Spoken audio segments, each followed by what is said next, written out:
Congress party 138వ ఆవిర్భావ దినోత్సవ శుభాకాంక్షలు. భవానీరెడ్డి, కాంగ్రెస్ పార్టీ అధికార ప్రతినిధి, తెలంగాణ. 71 ఏళ్ల వయసులో విజయకాంత్ కన్నుమూశారు.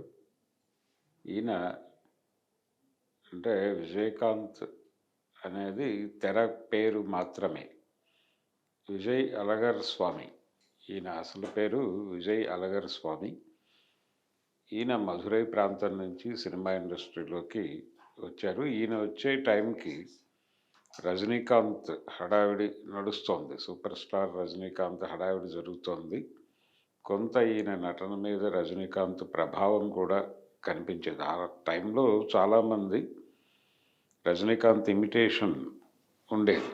ఈవెన్ చిరంజీవి గురించి కూడా ఈ మాట నడిచేది. అంటే చిరంజీవి నటనలో కొంత రజనీకాంత్ ఛాయలు కనిపిస్తాయి, ముఖ్యంగా ఫైట్ సీక్వెన్సెస్లో అనే మాట తొలి రోజుల్లో వినిపించేది.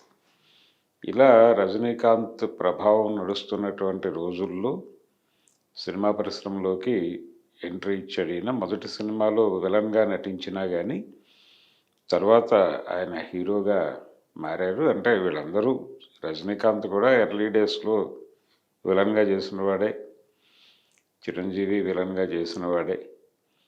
అయితే ఇతను మొదటి సినిమాలో విలన్గా చేశాడు. ఇమ్మీడియట్గా హీరోగా అవకాశాలు వచ్చాయి.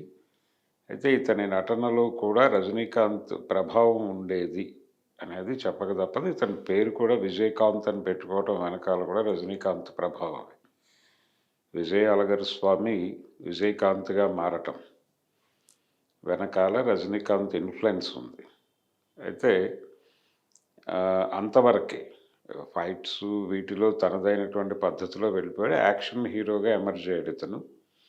ఇలా యాక్షన్ హీరోగా ఉండగానే ఆర్కే సలోమణి కెప్టెన్ ప్రభాకర్ సినిమాతో ఇతనికి ఒక స్పెషల్ ఇమేజ్ వచ్చింది. తెలుగులో కొత్త మార్కెట్. అంతకుముందు కూడా ఇతను చేసినటువంటి సినిమాలకి తెలుగులో మంచి మార్కెటే ఉండేది, విజయకాంత్ సినిమాలకి.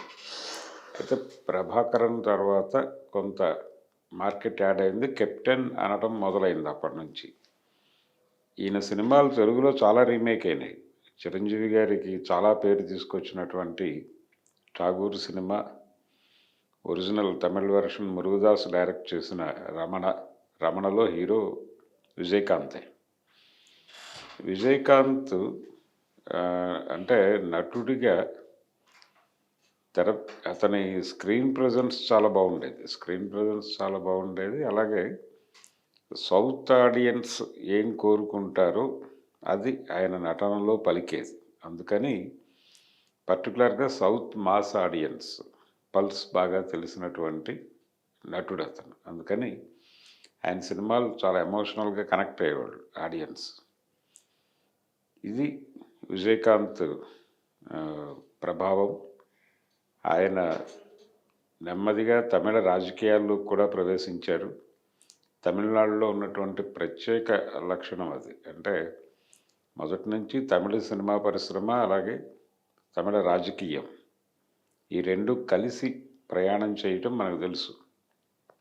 పెరియార్ రామస్వామి రోజుల నుంచి, అన్నాదురై నుంచి కరుణానిధి, వీళ్ళందరూ సినిమా పరిశ్రమతో పరిచయాలు ఉన్నటువంటి వాళ్ళే. అలాగే శివాజీ గణేషన్, ఎంజి రామచంద్రన్, వీళ్ళు కూడా తమిళ రాజకీయాలతో సంబంధాలుండి అటునుంచి సినిమా రంగంలోకి వచ్చి, అంటే భావ ప్రచారానికి సినిమాని ఒక వేదికగా వినియోగించుకోవటం అనేది మనకి తమిళనాడులో చాలా స్పష్టంగా కనిపిస్తుంది.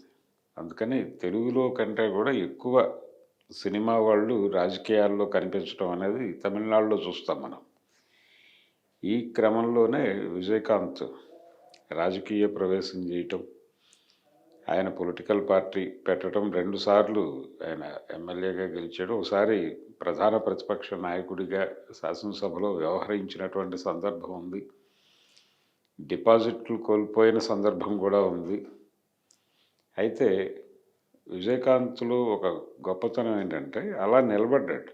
ఒక నిర్ణయం తీసుకుని పొలిటికల్ పార్టీ పెట్టిన తర్వాత వెనకడుగు వేయలేదు.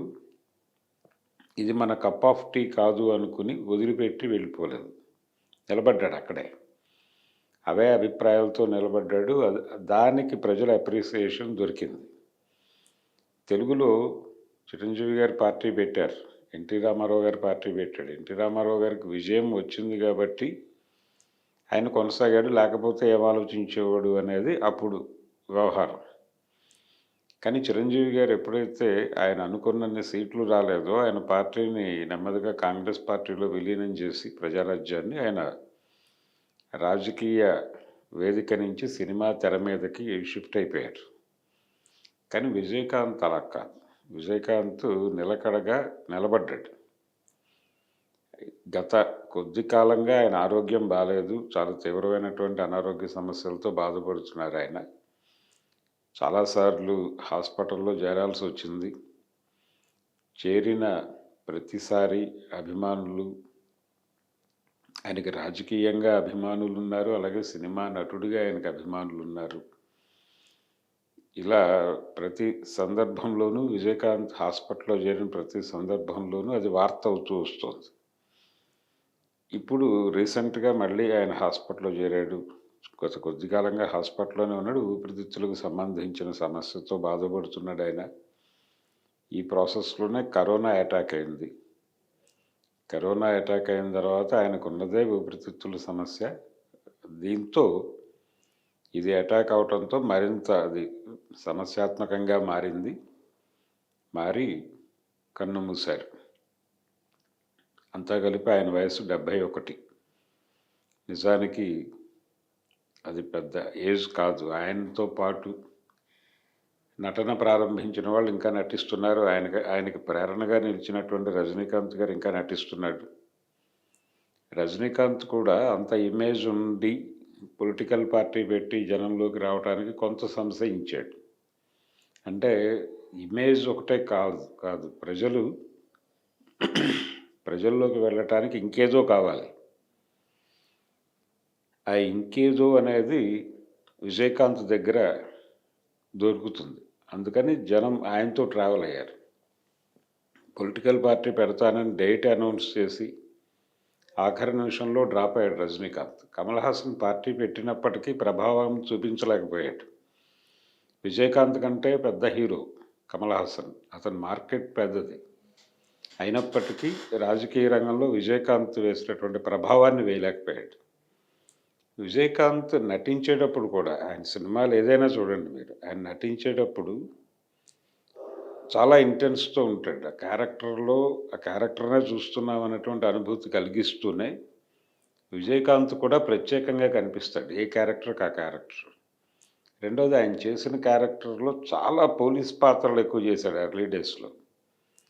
ఒక రకంగా దాదాపు 25 సినిమాలు ఆయన పోలీస్గానే కనిపిస్తాడు, కాకి డ్రెస్లోనే.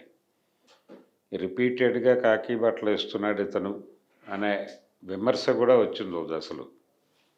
ఎమోషనల్ యాక్షన్ సినిమాలకి కేర్ ఆఫ్ అడ్రస్గా తమిళనాడులో నిలబడి, అలాగే తమిళ రాజకీయ రంగంలో తనదైనటువంటి ముద్ర వేసి వెళ్ళిపోయినటువంటి నట రాజకీయ నాయకుడు విజయకాంత్కి వినమ్రంగా నివాళులు అర్పిద్దాం. మరిన్ని వీడియోస్ కోసం ఛానల్ ని సబ్స్క్రైబ్ చేయండి. లేటెస్ట్ అప్డేట్స్ కోసం వాట్సాప్ ఛానల్ ని ఫాలో చేయండి. అండ్ లింక్ డిస్క్రిప్షన్ లో ఉంది.